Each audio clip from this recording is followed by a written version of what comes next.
I timed it perfectly. We're live. Here we are. Here we are.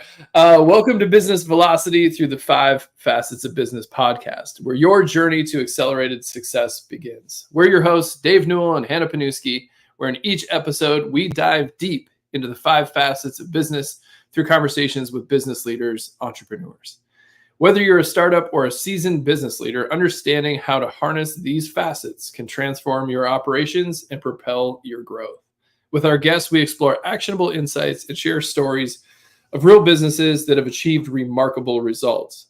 Let's unlock the potential of your business together and achieve business velocity. Hannah, who are we talking to today?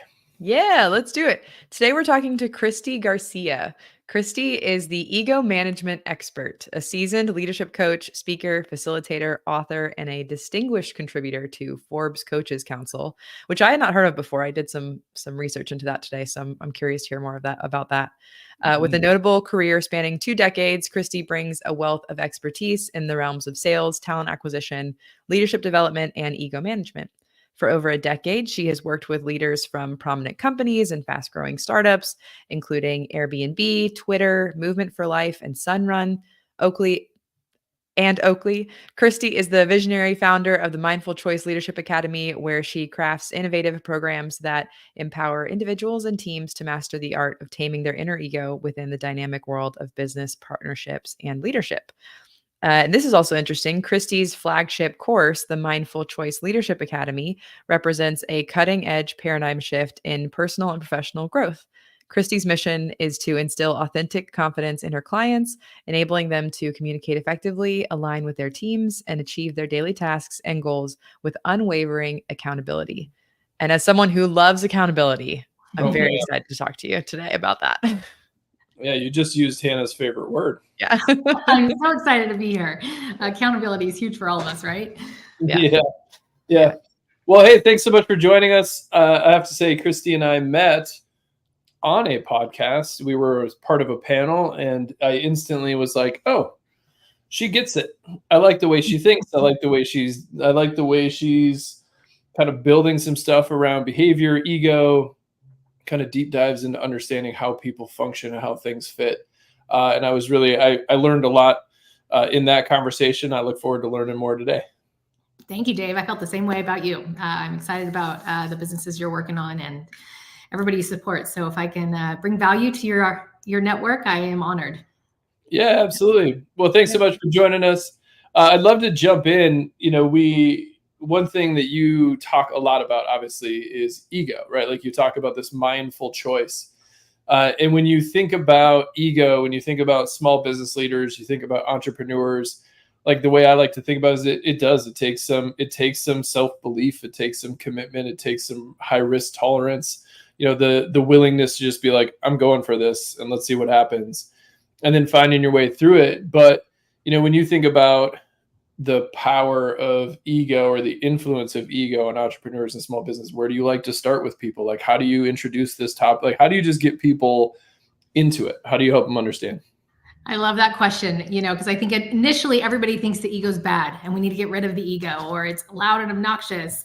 And really, I love to just normalize the ego. We all have one. It's really just the unconscious habits, mindsets, and beliefs that dictate our behaviors.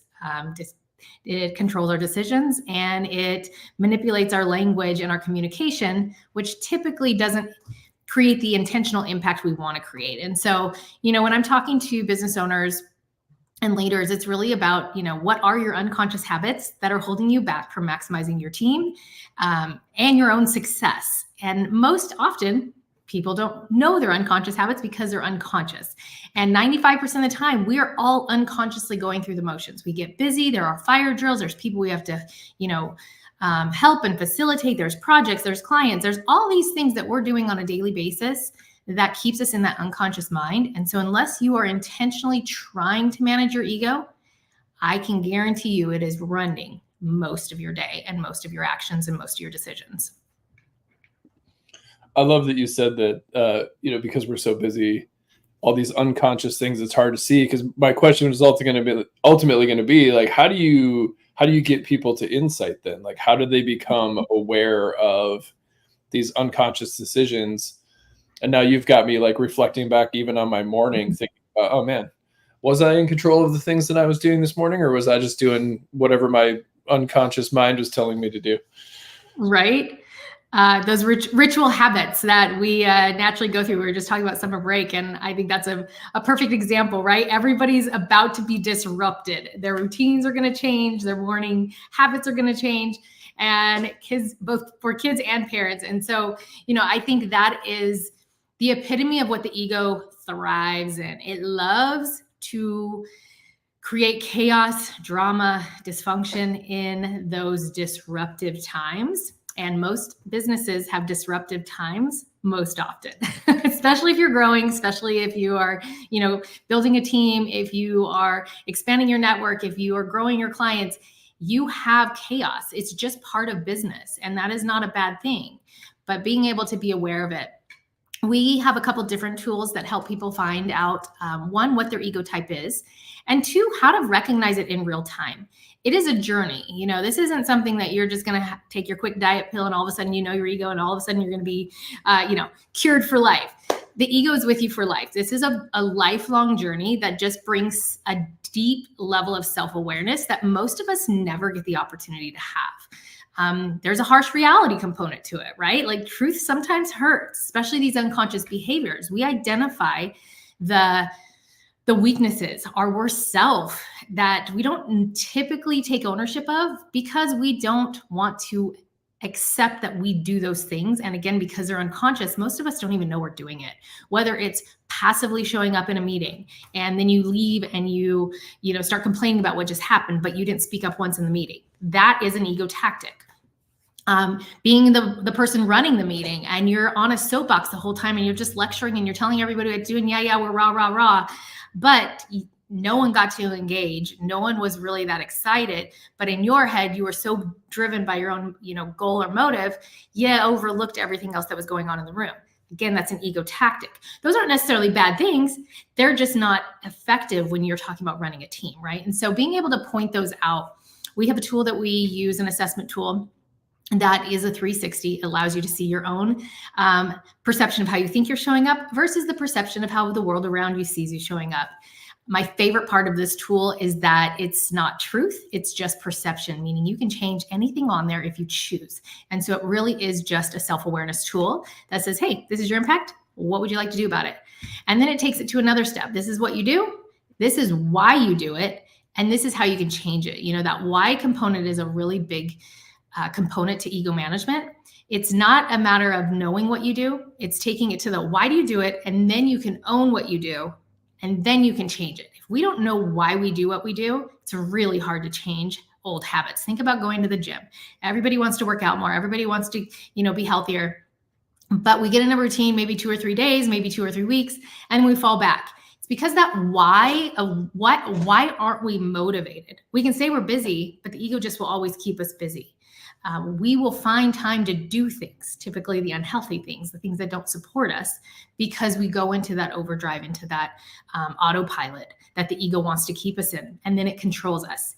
I always tell people, if you don't control your mind, someone or something else will, and that ego will always control your mind and always react to people or things that don't typically serve you. Yeah, absolutely. I mean, I feel like I see that a lot with so my dynamic on our team is I sit with leaders and I look at the process and documentation and project management systems and the stuff that isn't the most fun part of business, but it's super valuable and it Most valuable. everything else, accountability and all those kind of tools that help you with that. And as you're saying this, I'm like, yeah, I think that's exactly what it is when people are just like, well, I have too many things to do. Can we just find a quick fix? We just track all of our projects in a Google document. Right. Well, and no, please, there's a better way to do it, but we have to slow it down. And so I really like what you're talking about here, because it's something for me to keep in mind that when I'm talking to people and I'm trying to suggest a different path, a more, a slower approach to a longer term solution. I do have to speak to the ego and also kind of figure out how to acknowledge it in the room, because it just wants to keep moving and doing without asking the why. Absolutely. Yeah. And it loves the comfort zone. systems, processes. Everybody loves the idea of them, but having to change a routine to adopt them is really, really hard. Yeah. It's disruptive, right? It goes back to summer break. It's disruptive. Even if it's good and it's healthy and it's fun, it's disruptive. And I think a lot of times as humans or as leaders in a room, we don't call out those, elephants, the ones that say, yeah, we really want this, but this is going to be hard. And we kind of are dreading it, and it's probably going to suck a little, and it's going to be really uncomfortable. And just by calling that out allows everybody to have that ego moment of venting, say like, oh, thank God you're feeling the same way too.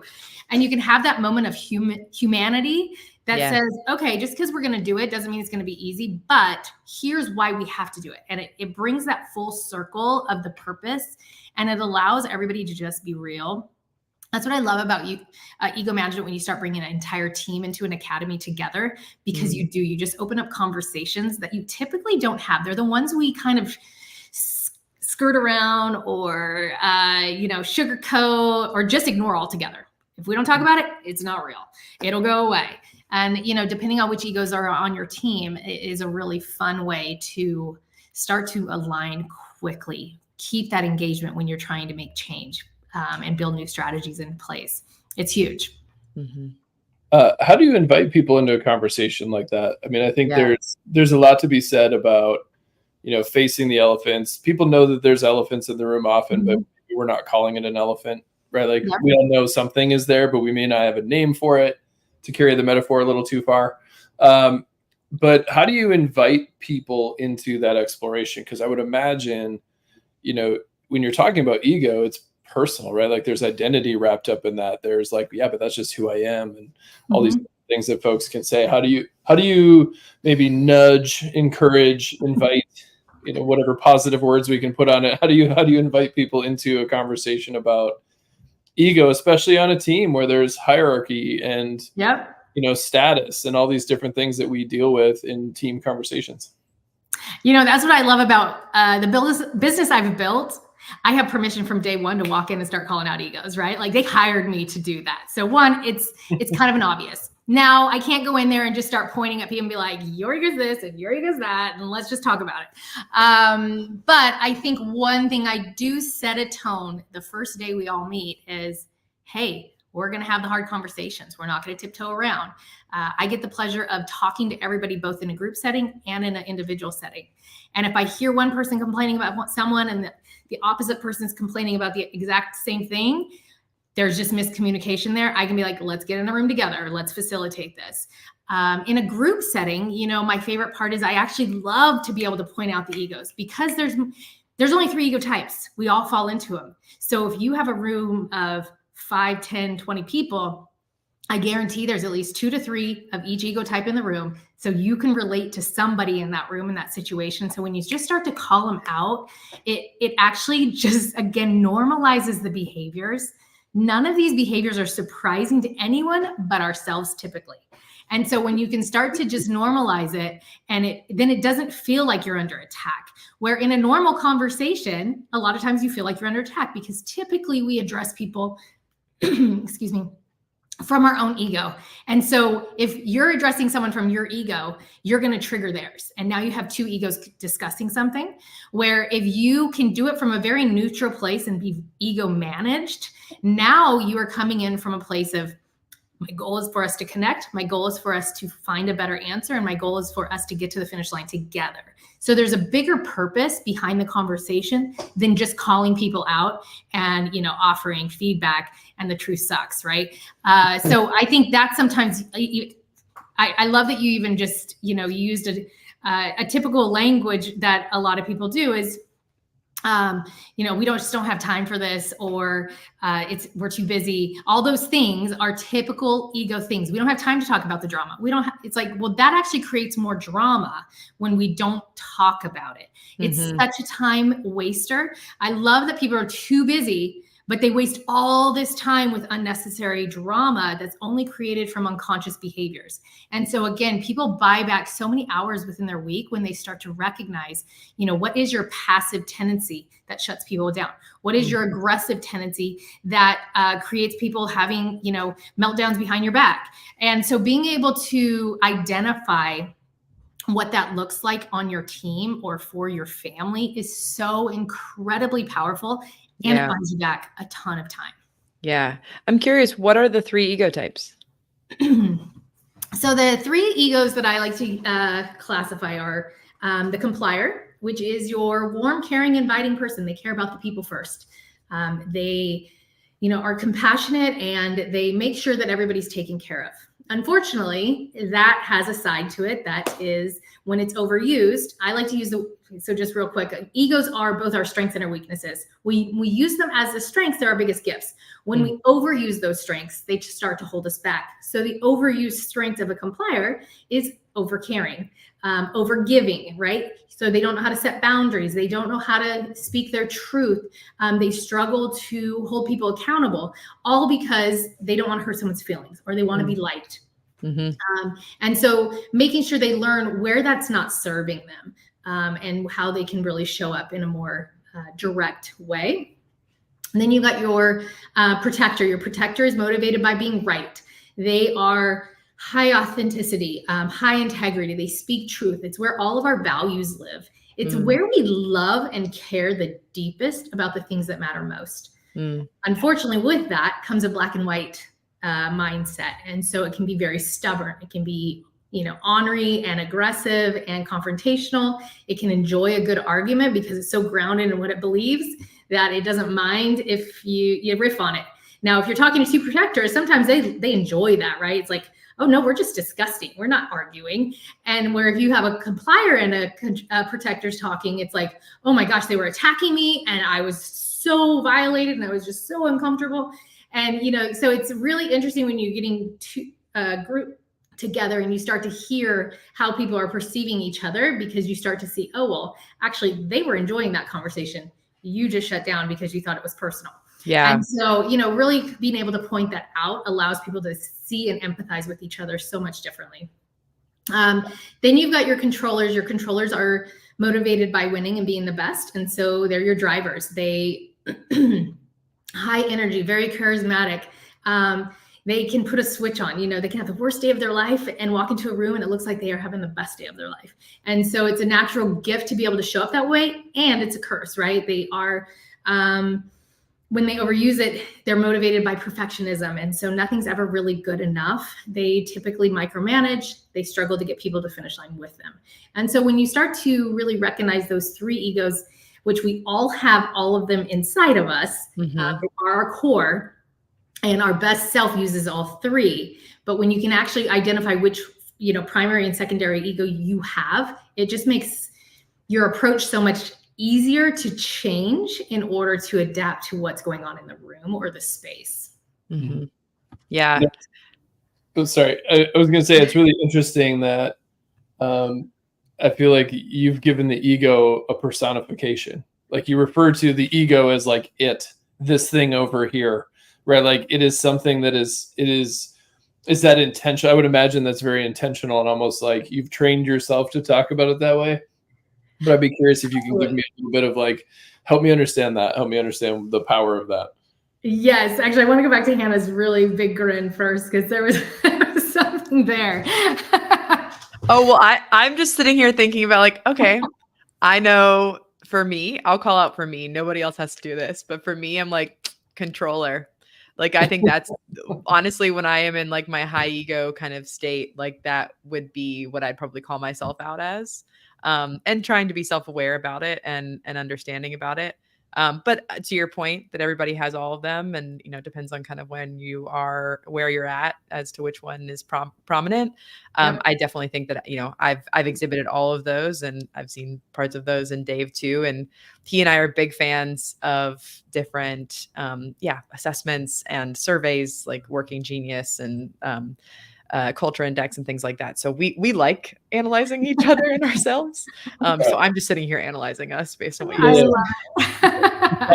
The first one, the complier punched me in the face a little bit when it first came. I was like, oh yeah, boundaries. That's right. Yeah. That's where I struggle. Yes. Okay. Guilty. But yeah, so that's why I was sitting here smiling. Yeah. But yeah, to Dave's question, I think it's a good one. Kind of how did you get into that? What's the power in giving it a personification outside of yourself? Yeah, I think the personification came from my own experience, to be honest. I think the ego truly is outside of ourself. I don't think it, I think it is something that you can make part of you. Mm-hmm. I think it's also something that when you look at it that way, it becomes unhealthy and it's something that actually holds you back and you want to deny it. Where what I find when you can just look at it as something out here and it's, the good, bad, and ugly, it's just part of you. Yes, it lives inside of your brain, but it's also something you can control. It's not you. So, I always use ego. If I write it and I get corrected by my editors all the time, I capitalize the E. This thing has its own person. Like it is not you. It is your absolute, best and worst self, but it's unconscious. It is its own thing.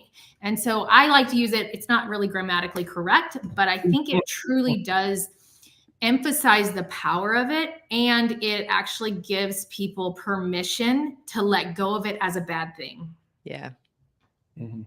Yeah, absolutely. Have you ever come across internal family systems? This is verging a little far into therapy territory, and we won't have to go too far into that world, but have you ever heard of internal family systems? I haven't. No. I highly recommend. I think you'd find it really fascinating. There's a really great book called No Bad Parts. Okay. We're not affiliated with them at all. But Yeah. it's a really interesting way to analyze different parts of yourself and personify them and Nice. acknowledge them as something other than your true self. It just Oh, I love increases it. self-awareness. Yeah, it's a very powerful technique, and I think that how you speak about the ego, I think you would understand a lot of the language that they use to help people Nice. understand parts of themselves. Oh, perfect. I'll have to look into that. Yeah, I love finding, what I love about the ego is, well, just all this work, you guys know, it's leadership development. You can read 10 books. They're all really saying the same stuff. They Yeah. just use a different language. I like to say the ego allows you to hear those books and actually apply them. Otherwise you're judging it, you're reading through it, you're skimming it. What part is this about me and what part is it not?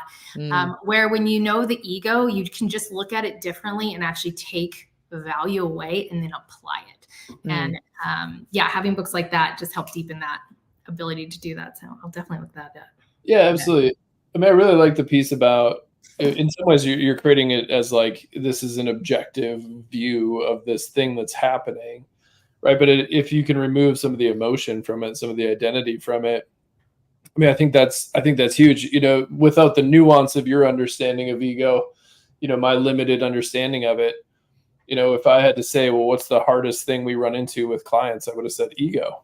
Mm-hmm. Or like the inability to see, or the inability to be open to, hey, maybe I don't know everything and maybe we need to change, and hey, we designed this new thing and let's actually go for it, as opposed to resist it. Like we talk a lot about the resistance, right? Like the resistance that we experience in our own bodies and into the things that are happening to us or around us or being asked of us. We get this kind of lizard brain response of like fear of like, well, that sounds hard, so I'm gonna find ways to hide. I'm gonna find ways to not do the thing that I'm supposed to be doing. Absolutely. So I'm curious, when you challenge these teams or you challenge leaders around ego, and even though you're using, kind of an objectified version of ego, which I really appreciate, what are some of the resistance spaces? Or like I said, we use resistance and hiding. Like where do people hide? How are they like, yeah, I hear you, but I don't know if I want to do that. Yeah, we all hide, let's be honest. Even myself, I've been doing ego management work for the last 15 years, and I still find myself triggered by my ego regularly. But I think that the hiding component is just us not being conscious, being so wrapped up in what we're doing, staying so busy, and you really can't manage your ego if you're not present. And so I think that it takes you to consciously choose from the moment you wake up to say, you know what, I'm gonna be intentional today. And just that thought allows you to then, be more intentional throughout your day. I tell my clients, set reminders throughout your day, check in with yourself on every hour. Are you controlling what you should be controlling? Are you, making choices that are intentional? Are you having those difficult conversations? Whatever those things that the person is working on, having those reminders pop up, having sticky notes on your computer while you're starting this workout. It really just becomes being present and conscious. My favorite thing that I hear from clients about 2 to 3 weeks into an academy, I just started Academy, and we're having our first workshop today, and going back to hiding, there's 2 people that have called in. Oh, I got employees that are sick today. I just can't make it. And it was like, okay, you're the protectors. Here we go. So depending on the ego type, I kind of have to pull them in a little bit more. And we do have to call out some of those unintentional tactics. Now, sometimes it truly is, they just can't get away. And sometimes it's the ego saying, this is a good reason not to get away, right? Not to go and have to face some of these hard conversations that I'm not ready to have, or it's kind of uncomfortable and I don't know what to expect. One thing that I love, though, is about 3 to 4 weeks into the Academy, after that first initial workshop, after the first 90-minute debrief of the leadership circle assessment, being able to now have hard truth. Like there's no hiding. It's all right there, black and white, which is why I use the assessment tool. It's not necessarily needed, but 360 feedback, you can't deny it. It's black and white that says this is how people are seeing you. It may not be intentional. So if it's not intentional, how do we make your impact more intentional, right? And now it becomes a choice. Self-awareness, when you have it and you've gained a new level and a deeper depth of it, it's really hard to turn off. And that's what I love. And at that point in the game when you cannot turn it off, and it's like you could choose not to pay attention to it, but you are conscious that it's happening now. And that's really the power of the work, where you can't hide anymore. Yeah, absolutely. I'd be curious to know what you have seen as far as longevity after working with a program like yours. Like, how do you see the effect play out over time with clients that you stay in touch in? Because I would imagine, like, any sort of self-development, you read the book and you're like, yeah, I'm going to change my life and create new habits. Yes. And then 6 months later, maybe you're still doing the habit. Maybe you really have changed. Maybe you revert back to, where you were, or something in the middle. So I'd be curious, with your specific kind of work, what do you see as far as like long-term effect, if change, after you work with a team?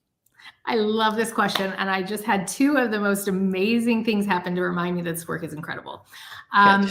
This work truly does change. And the reason it changes is, again, once you're self-aware, it's really hard to turn back. Now, with that being said, people do fall back, right? We all get busy. Life happens. And, when we get wrapped up in something that's really tragic or a crisis or change, that's when the ego steps in. Yeah. If you don't have any of these reminders or things that pop up to keep it present, or have your tools in place, which I try to give everybody all the tools they need, then it will be really hard to stay connected to the work. Now, with that being said, when you learn about the ego, you get a sense of true internal freedom to just be you. And I think at the end of the 6 months, when people walk away from this academy, they have felt that. They have experienced it for several months. And so when they start to get into that anxious place, when that ego starts to run their mind again, it is really hard for them to be comfortable there. At first, that is our comfort zone. So anxiety, fire drills, whatever, that's all normal. When you get to where you experience a short period of time where that is not running your show, you want more of that, right? Because that's internal peace. That's when you just get to show up and be you. I was at a HR conference a couple weeks ago, and one of the gals that attended an academy 4 or 5 years ago now, she stood up and she's like, this is the best program I've ever been through. And not for any other reason than I still use the tools. I wake up and my decisions are like, the ego shows up every single day in my life. I still know them. I still use them, and I still recognize them, and not just me, but everybody I work with. And I feel like that's the most amazing compliment anybody could ever give the work that I've been blessed to do, because that we've all been through those programs. We've all paid the money to get better or to read a book, and it just doesn't change anything. The same thing was with a client. They've had their 5th cohort in their company go through the academy last year. And in January was their last workshop. And the HR director, did her spiel at the end. And she said, it's 4 years later since I went through this program, and I'm still using it every single day in my business. And I just think this work truly does work. And again, because of the level of ownership, no one wants to intentionally be rude. No one intentionally wants to have poor communication. No one intentionally wants to be the aggressor in a board meeting. No one intentionally doesn't want to sit back and not speak their truth. That's an uncomfortable flaw that the ego creates in all of us, right? And so when we can actually learn a tool to help make us show up as our best self, speak our truth, be authentic, be real, and have an impact because we intentionally choose to, it's really hard to want to not do that anymore, right? And so I think that's the power of ego management. It's amazing. That's amazing. What's something that, we're hearing about the Academy. The Academy is amazing. I know that this is a labor of love for you in building out this, amazing transformative experience. What's something that, somebody who's listening to this today or, down the line, what's just like step number one? Like what's something that they could just be like, all right, I could read this, I could try this thing, I could take a deep breath, I could, wake up and say, I'm going to be intentional about X. Like, where do you start? Like what's a good place to start? Yeah, it's such a great question. I think first and foremost, just choosing that you want to be 1% better. That's our motto at Mindful Choice. Be 1% better every day. And if you choose that, you're going to find the tools or the resources you need. If you truly want to get into ego management work, I'm excited to say we have a book launching this summer. Hey, so that'll be an easy, cheap investment to see if this is something that truly interests you. But I think, more importantly, if you are interested in learning more about the Academy itself, there's a lot of podcast interviews on my website. There's a lot of documents and resources you can find there. And then I think most importantly, join the Academy, join our community, and learn how to truly identify which ego type you are, which egos are on your team, who's in your family. We all have an ego that's been designed since about age 2. And so it is deeply ingrained in us. And it's really fun to identify, again, not just for yourself, but for everybody around you. Yeah. Well, congrats on the book. That's amazing. We'll make sure that, so this episode will post kind of July, and we'll make sure that we put the link to the book in the show notes and make sure that that's something that folks can access. Awesome. And I have to ask, how was it writing a book? You mentioned your editors were, poking at the capital E ego a little bit. I was sure there was some mild trauma tied to that at some point, but how was the book writing process? It's been really fun. I'm only about 3/4 the way through. So pre-sales are starting in this summer, so I should say, but it's been a lot more fun than I imagined. This was not anything I ever wanted to do. It was never on my radar. And I think I finally just accepted that it needs to happen in order for it to stay a mindful choice tactic and approach. So yeah, it's been a lot of fun. And reading it, I get so excited because I feel like I learn every time I really dig into this work as well. I'm a constant work in progress also. My ego shows up daily with my family, my friends, in my community. It's just part of us. And so the more I get to dig into the content over and over again, it actually makes it more fun for me as well. But my editor, she's hilarious. Every now and then she'll be like, I don't think we should do this. And she typically is more on the complier side, where I'm more on the controller protector. So she's more of a storyteller. I'm more of a bottom liner. And so she'll help put some extra details in. I'm pulling them out like, no, that's too much. And so, finding that middle road is really fun, and making sure that everybody can appreciate it, no matter which ego type they are, is kind of my ultimate goal. I want it to speak to everybody who chooses to read it, to find the value and the power of this ego work. Yeah. Yeah, no, I love that. The one question I still was sitting on was kind of about what you were just speaking to. Like, so we work in team dynamics, like unless you're a solopreneur, even then you still have contractors, you still have people who work with you. So inevitably you're probably going to rub up against some other egos of some people that you work with. I would be curious to know what you would encourage, or how you would encourage someone who's working with a team who needs to do this work. How can they bring those people into what you do? Like, how can they, if let's say it's not a CEO, it's not someone at the top, but it's someone who sees the value of this work and could really have an effect on their team if they can convince them to dive into this with them. How would you encourage them to start having that conversation with the people that they work with, and especially with their leadership? Yeah, I just had a client with the same question. I think a lot of times people find the person that's more of that louder, obvious ego type. It's more of a dysregulated ego type that disrupts the system. which typically is more of the comply or the protectors or the controllers. And so, they are a little louder, a little more abrasive on most occasions. And so, I think people get to where it's like, oh, they're not going to buy into it. Oh, well, they're going to think they're in trouble. And really, I think it goes back to your belief system on training and developing. So I always ask people, are you investing in them to fix them or to fire them? If you're investing in them to add value to your team, to your company, and to them as a person, then it should just be a different conversation. It says, hey, you're important to our team. This is a really great program that helps with communication and impact. You're incredible. And, most often, if there's someone that's been dysregulated on the team, they've gotten feedback before. This isn't a shock to them. They're not happy either. They know that they could be better. And so just calling out again, that elephant that says, hey, it seems like you struggle sometimes with your team in this area. This is really going to be something that specializes in it. And you normalize the ego. I also say, don't just put that one person in, because I guarantee if their ego is triggered, it's coming from the top two. You cannot have one ego in a business and not have multiple others following it. So, I always encourage, yes, you can put one person in, but what's going to happen is they're going to start to manage their own ego. And then all the other egos are still live and well. And so they're having to do extra hard work to keep themselves managed while everybody else is still ego driven. Does that make sense? Yeah. Yeah, no, absolutely. Absolutely. I love that. I think that there will be lots of people who listen to this who will try and use that tactic when they talk to their teams, because we all want the best for each other. And I like what you said too about, like, are you trying to fix them and help them or fire them? And ultimately you're just trying to invest in them. And so just helping them understand that it's because you believe in them that you're asking them to do this. I think that's really good. Well, thank you so much, Christie, for joining us today. Was there anything that we didn't get to that you want to speak to, in the work that you do, and anything else you want to plug other than the book? Honestly, I think just telling everybody to figure out where their egos are showing up.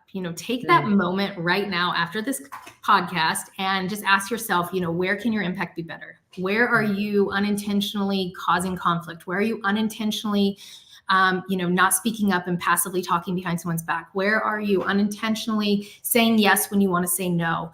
Those are all ego tactics. And actually, if you go to my website, mindfulchoiceacademy.com, there's actually a list of 16 identifiers of the ego to see how, which ones are you using on a daily basis that you can identify with and start to really get curious. What does that look like? How does it impact the world around you? If you're interested in, Leadership Academy, check out the website as well. We are always open to new cohorts within organizations, or individuals can join our own community of Academy members. So mindfulchoiceacademy.com has pretty much everything you need for us. I love that. I love that you provide the different kind of 16 different indicators. I would imagine you said, afterwards, think about your ego. It's all I've been thinking about since you did the three. I'm like playing out scenarios and imagining already. So you got me thinking about it already. I really appreciate all the insights. I mean, there's so many good takeaways from this conversation. So thanks so much for the time. We will absolutely post, the website, the things that you mentioned here in the show notes as well, so that everybody has access to it. So thanks so much for joining us, Christie. With that, we hope you check out Mindful Choice, and we'll look forward to talking to you again soon. Hannah and I will wrap up. Awesome. Yeah. Thank you, Hannah. Thank you, Dave. Yeah, Thank you. Have a good day. Awesome. That was such a great conversation. There's so much there that's still sitting with me. Yeah, I wasn't kidding when I said she really got me questioning it, which I think is a good thing, right? It gets me thinking then about, as we've been adding in team members and as we've been kind of expanding our team, like you said, like we use a lot of different assessments, a lot of different ways of looking at things, but the ego is kind of universally true across, even different personality types, it sounds like. So it'll be another endeavor, another thing for us to look at. And even thinking about the different contexts, right? Like my ego at work versus my ego at home, or my ego in my community, engagement, whatever it might be. And, we've known Christie for a while, just brilliant. I'm actually really excited that she's writing a book, such an expert in the field, and always making lots of contributions. So that'll be a must read for sure. Yeah, absolutely. I think thinking about those three ego types, complier, protector, controller, that's definitely going to sit with me for the rest of the day. And then, I mean, I love her point about looking at it like you were saying, like the personification, like taking it outside of yourself, being self-aware of this piece of you that you do have effect on, you do have power over. I think that's just a healthy way to look at yourself and the parts of yourself. And key in all of this is taking the time to do so. We started off the conversation talking about like how the ego shows up when they say, "Oh, we don't have time. We just have to keep going." And if you don't slow down and Yeah. analyze and become self-aware and learn how to manage not only the people that, answer to you, but your own self, then you're going to hurt yourself in the long term and you'll never actually take the time to have a successful long term. So I think that's a really key important piece of this is like you should take the time to do this work because it'll have a really great long term effect. Yeah, absolutely. Absolutely. Well, and Christy's so great, right? Like I know the work that she's been doing and building and is impacting lots of people. When you have impact 4 years later and somebody's saying, I'm still using the tools, I think that's a huge indicator of it works, it sticks, right? And one thing that she mentioned kind of close to the end is you right now, the resistance is often that we're uncomfortable, right, to do the right thing. But through the academy, through the work, you can actually get uncomfortable with having the ego be in the way, and you become more comfortable with actually doing the work. I think that's profound and powerful. So glad she was able to join us, and looking forward to hearing how people react. I Yeah, think there's a lot of good absolutely. stuff there. Yeah, for sure. All right. Well, I'll close this out here. Thank you so much for joining us on Business Velocity. Today's insights are just the beginning of enhancing your business's momentum. Don't forget to subscribe on Spotify, Apple Podcasts, or wherever you're listening to us now. You can also check out the 5 facets of business, our operating framework at theinvolveddifference.com. And remember, the time is now to take these strategies, apply your learning, and achieve velocity. We'll see you next time. See you next time. Thanks all.